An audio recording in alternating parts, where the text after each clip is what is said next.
Good morning student. Class 12 का विज्ञान भाग का थर्ड लेसन करें बेटा। अतीत में बेपा हूँ जिनके लेखक अमिताभ जी। हमने किया था कल तक कि किस प्रकार से यानी कि महाकुंभ के अंदर के बारे मोहनजोदड़ो के बारे की दशा के बारे में बताया गया। वहाँ पर क्या क्या चीज़ें मिली थी कि उस समय में एक महाकुंड के बारे में बताया था। एक महाकुंड था, इतने स्नान घर थे, वहाँ पर ईंटों से बना हुआ था। जो गंदा पानी होता है वो बाहर निकाला जा सकता है, खुद में जाकर गिरता है ताकि कुंड का जो पानी होता है वह खराब न हो सके। उसके बारे में बताया गया था। उससे आगे की मोहनजोदड़ो को बड़ी बस्ती में घरों की दीवारें ऊंची और मोटी, कि मोहनजोदड़ो में क्या है, बड़ी बड़ी बस्तियां हैं, वहाँ की जो दीवारें हैं यानी कि बहुत मोटी हैं। मोटी दीवार से यह अर्थ लगाया जा सकता है कि यह 2 मंजिला घर होगा।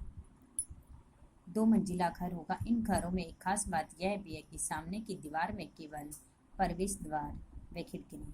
मैं कहती हूँ वहाँ पर 2 मंजिले मकान जो बनाए जाते हैं उनकी खास वजह यह भी है कि उनकी प्रवेश द्वार के अंदर कोई भी नीचे खिड़की वगैरह कुछ नहीं होती, लेकिन ऊपर जो मकान बनाया गया वहाँ पर खिड़कियाँ भी मिलती हैं।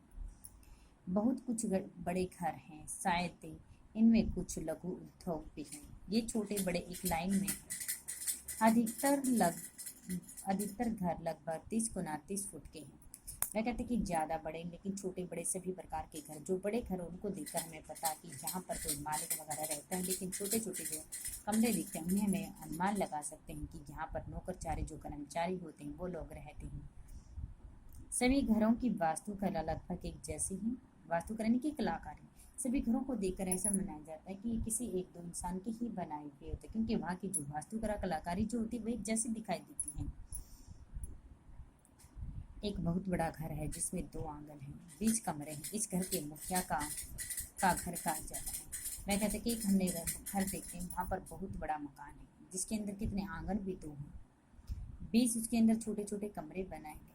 वह कहते कि ऐसा प्रतीत हो रहा है मानो ये किसी एक बहुत बड़े मुखिया का घर है, कहा जा सकता है। घरों की खुदाई में एक दाढ़ी वाली याजक नरेश और एक प्रसिद्ध नर्तकी की मूर्तियाँ हैं।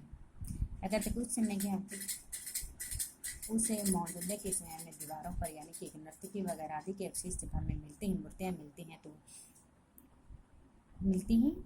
और लेकिन आज भी वह मूर्तियाँ कहाँ पर रखी हुई, दिल्ली के राष्ट्रीय संग्रहालय में सुरक्षित रखी गई हैं। यहीं पर एक बड़ा घर भी है, उसमें उपमान के अंदर भी समझा जा सकता है। इसके आमने सामने की 2 चौड़ी सीढ़ियाँ हैं, ऊपर की मंजिल की ओर जाती हैं। ऊपर की मंजिल के लिए रहेंगे तो बड़े घरों में कुछ कमरे भी हैं। अनुमान लगाया जा सकता है कि शहर की आबादी रही होगी। एक विचार यह भी हो सकता है कि ऊपर की मंजिल में मालिक और नीचे के घरों में नौकर चाकर हैं, रहते होंगे। कुछ घरों में सीढ़ियाँ नहीं हैं, शायद इन घरों में लकड़ी की सीढ़ी रही होगी। मैं कहते हैं कि कुछ घरों में तो हमें सीढ़ियाँ वगैरह दिखाई देती, लेकिन कुछ घरों के अंदर नहीं देखते तो हमें ऐसा प्रतीत होता है कि कम जगह के कारण यहाँ पर संकरी सीढ़ियाँ बनाई गई हैं। लेकिन कुछ के अंदर ऐसा होता है कि लकड़ी वगैरह आदि की सीढ़ी होती है, लेकिन अब वो उनके अवशेष तक भी दिखाई नहीं देती हैं, वो गलकर नष्ट हो गई हैं, समाप्त हो गई हैं। इसलिए हम ये अनुमान लगा सकते हैं। छोटे घरों में बस्ती संकरी सीढ़ियाँ हैं। इन घरों के पायदान भी ऊंचे, शायद ऐसा जगह में कम ही का कारण रहा होगा। मैं कहती कि इन चीज़ों को देखकर हमें ऐसा लगता है कि यहाँ के लोगों को बहुत सारी कठिनाइयों का सामना भी करना पड़ रहा होगा, किस प्रकार से वो गरीब लोग अपना जीवन व्यतीत कर रहे हो। लेखक ने अपनी यात्रा के समय में यह ध्यान दिया। लेखिका ने अपनी यात्रा के समय जब यह ध्यान दिया कि खिड़कियों और दरवाजों पर छज्जों के निशान नहीं हैं, कि वहाँ पर जब हम देखते हैं कि वहाँ पर किसी प्रकार के छज्जे के निशान भी वहाँ पर दिखाई नहीं देते हैं, तो ऐसा प्रतीत होता है कि मानो इन इलाकों में यानी कि जो कड़ी धूप भी नहीं पड़ती होगी, क्योंकि धूप से बचने के लिए लोग ये छज्जे वगैरह आदि का प्रयोग करते हैं। पूरी तरह से स्थापित हो चुका है कि उससे अच्छी खेती होती होगी। यहाँ लोग खेती की सिंचाई कौन से करते हैं, नहर के प्रमाण यहाँ निकलते हैं,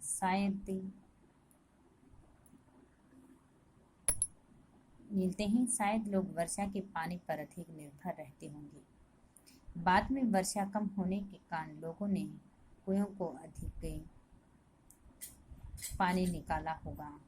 इस प्रकार भूजल का इस प्रकार से स्तर काफी नीचे रहा होगा। यह पानी के भाव में सिंधु घाटी के वासी यहाँ से उठकर कहीं चले गए हैं। सिंधु घाटी की समृद्ध सभ्यता इस प्रकार नष्ट हो गई और लेखक ने यह अनुमान लगा करके इनकार भी कर दिया है। मोहनजोदड़ो के घरों और गलियों को देखकर लेखक को अपने राजस्थान का भी ख्याल आ जाता है। मोहनजोदड़ो के समय में इस प्रकार की वहाँ गलियां और सड़कों सभी को देखते हैं तो उन्हें क्या कहते हैं, राजस्थान के अंदर भी ऐसी गलियां व सड़कें तो उन्हें अपने राजस्थान की पूरी की दशा याद आ जाती है। राजस्थान सिंधु गुजराती दर्शावली एक सी है। मोहनजोदड़ो के घरों में टहलते हुए जैसलमेर के मुहाने पर बसे पीले पत्थरों के खूबसूरत गांव की याद लेखक ने जहन में आता है। वह कहते हैं कि लेखक के हृदय के अंदर ये बात आती है, जैसलमेर के मुहाने में आती है। जैसलमेर के मुने की याद गांव में याद रहने से जाता होगा। इस खूबसूरत गांव में हरदम गर्मी हासिल माहौल बताया गया है। गांव में घर है तो परंतु घरों में जो लोग नहीं है कहाँ जाता है। कोई 150 लोग पहले राजा के यहाँ काम करने के लिए जाते थे लेकिन अब वो कहीं और ही जाने लग गए हैं।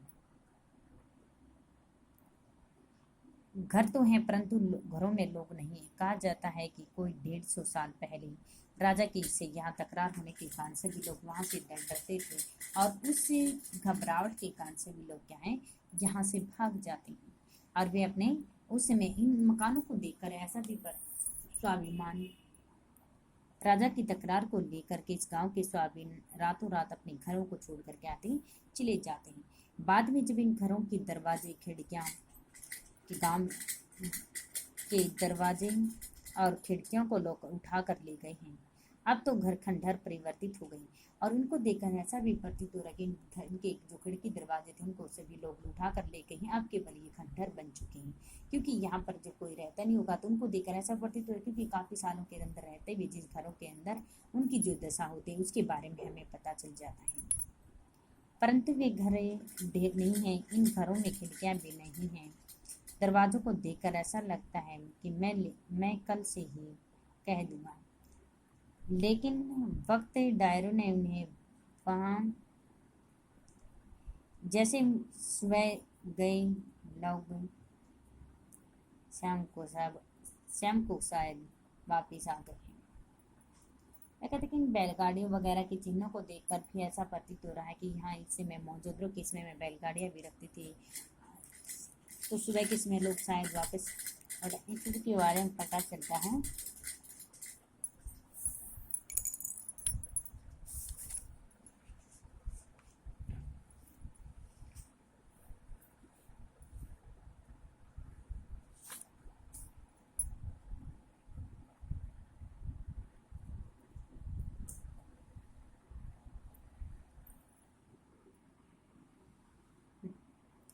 किन बातों से पता चलता है कि मोहनजोदड़ो के लोग स्वास्थ्य के प्रति सचेत हैं कि मोहनजोदड़ो के जो नागरिक के स्वास्थ्य के प्रति इस प्रकार से सचेत माने गए हैं क्योंकि उनकी नगर योजना को देख करके इस बात का प्रमाण है कि शहर के बीचों बीच बहुत सारी सड़कें हैं और समानांतर रही नालियों से ढकी हुई हैं।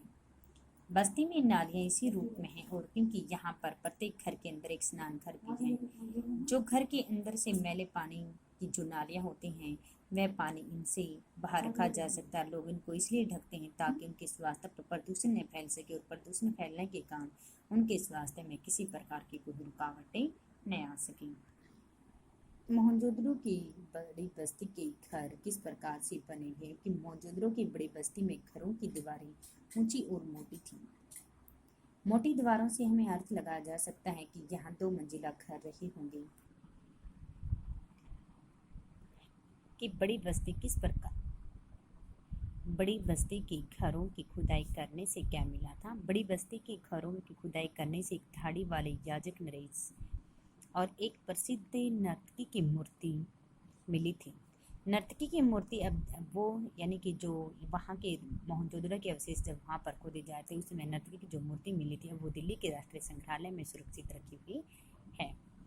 उपासना केंद्र कहाँ पर है? बड़ी बस्ती के घरों के पास एक बड़ा हा घर है, जिसे हम क्या कहा था उसने? उपासना केंद्र भी जिसे समझा जा सकता है। जिसने कहा था कि जो बहुत बड़े मालिक वगैरह के जो घर होते हैं उनको, इनके पास में एक उपासना केंद्र भी इसी को कहते हैं। इसके आमने सामने दो चौड़ी सीढ़ियाँ ऊपर की मंजिल की ओर जाती हैं। ऊपर की मंजिल अब पूर्ण रूप से नष्ट हो चुकी है। नगर के पश्चिम में एक रंगरेज कारखाना यानी कि कपड़ों के रंगाई वगैरह आदि जो की जाती है, वह कहते हैं कि वहाँ पर वो कारखाना भी मिला है, जिसे सैलानी बड़े चाव से देखते हैं। लेखक ने अपनी यात्रा के दौरान क्या सोचा कि लेखक ने अपनी यात्रा के समय जब ध्यान दिया कि खिड़कियों और दरवाजों पर छज्जों के निशान नहीं हैं,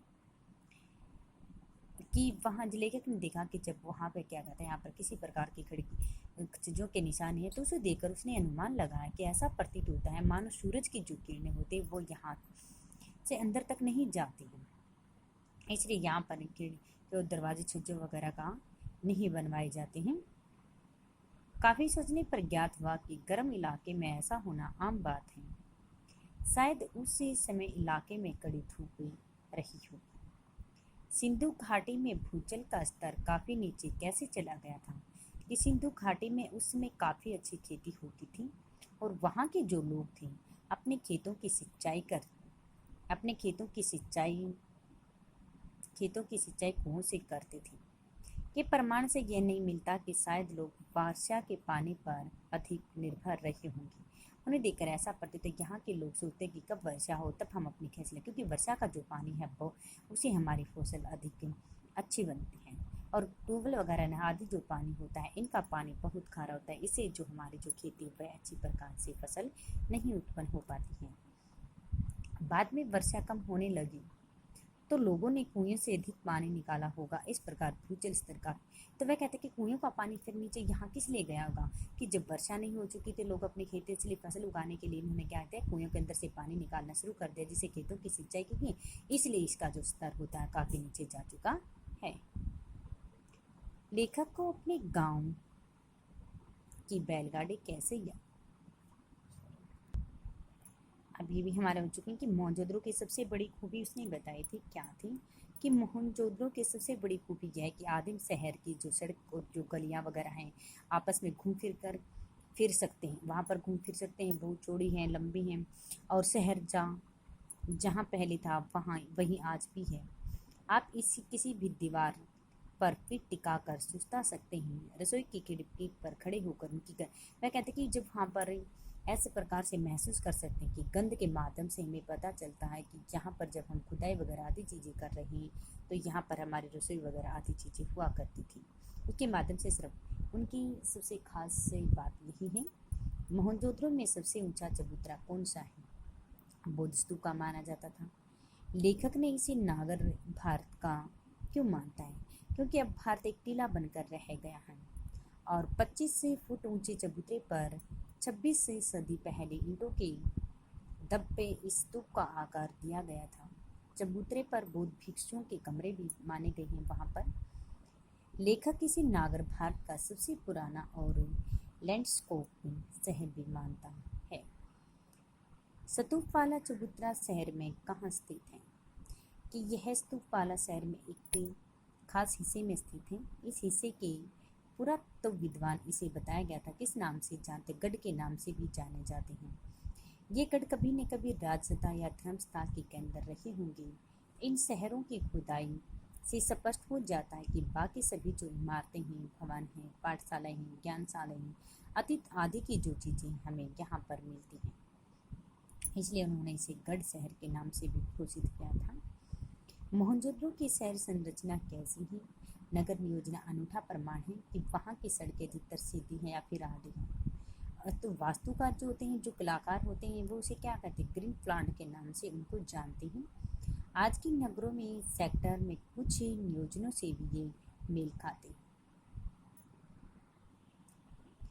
ये हमारे हो चुके थे कि अभी तक मिले प्रमाणों के आधार पर साहित्यकार क्या अपनी चेष्टा करते हैं कि उन्हें देखकर साहित्यकार अपनी सिर्फ केवल कल्पना कर सकते हैं, साकार की चेष्टा ही कर सकते हैं कि मोहनजोदड़ो में किस काल में ताम्र यानी कि तांबे की चीज़ें सबसे ज़्यादा मिलती हैं, इसलिए इसको ताम्र काल के शहरों में सबसे बड़ा माना जाता है। यहाँ खुदाई के समय क्या क्या चीज़ें मिलती? खुदाई के समय बहुत सारी चीज़ें, धातु, मूर्तियाँ, चौक, बर्तन, मोहरे आदि से अवशेष हमें वहाँ पर देखने को मिलती हैं। के बारे में बनी धारणा कि वहाँ की बनी धारणा अपनी घाटी की सभ्यता का केंद्र रहा होगा। इसे एक प्रकार की राजधानी भी रहा है। कितना बड़ा शहर वो भी बताया गया था। 200 हेक्टेयर फैला हुआ था। जनसंख्या कितनी थी? और 25,000 मानी जाती है वहाँ पर। और इसे महानगर की परिभाषा आदि को भी लाता बताया गया। ये हमारे क्वेश्चन आंसर हैं।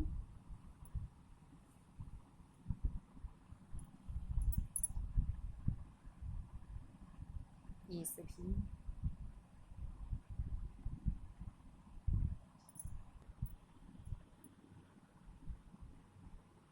ये क्वेश्चन आंसर भी हमारे चुके हैं। ये हमारे 19, 18वां भी रहता है। 19, 20, 21, 22, 23, 24, 25 ये सभी क्वेश्चन आंसर हमारे राइट प्लस लर्न होने चाहिए।